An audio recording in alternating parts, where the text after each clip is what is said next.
31 మందికి food poison. Karimnagar BC గురుకులాలలో ఘటన. దవాఖానలో విద్యార్థినులకు చికిత్స. విచారణ చేపట్టిన అదనపు కలెక్టర్.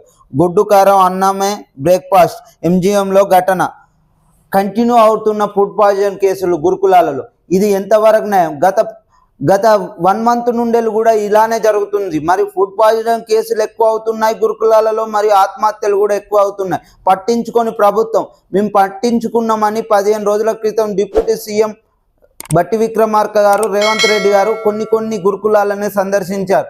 కానీ ఇప్పటి వరకు కూడా వాటిపై పూర్తి స్థాయిలో శ్రద్ధ చూపలేక మళ్ళీ కంటిన్యూ అవుతున్నాయి. ఇది ఎంతవరకు గత ప్రభుత్వంలో ఒక్క గురుకులాలలో పిల్లలకు కూడా ఫుడ్ పాయిజన్ జరగలే, ఆత్మహత్యలు జరగలేదు. కానీ సంవత్సరం వచ్చి కాంగ్రెస్ గవర్నమెంట్ ఇప్పుడు ఇంకా కంటిన్యూ అవుతున్నాయి.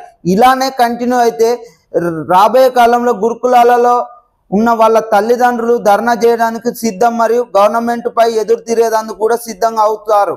కాబట్టి దయచేసి వారి పక్షాన మీరు ప్రతి గురుకులాలను సందర్శించి తగిన చర్యలు తీసుకొని వారికి సరైన ఆహారం అందించి మరియు ఆత్మహత్యలు చేసుకోకుండా మీరు చర్యలు తీసుకోవాలని రాష్ట్ర ప్రభుత్వాన్ని డిమాండ్ చేస్తున్నా, రిక్వెస్ట్ చేస్తున్నా విద్యార్థుల పక్షాన.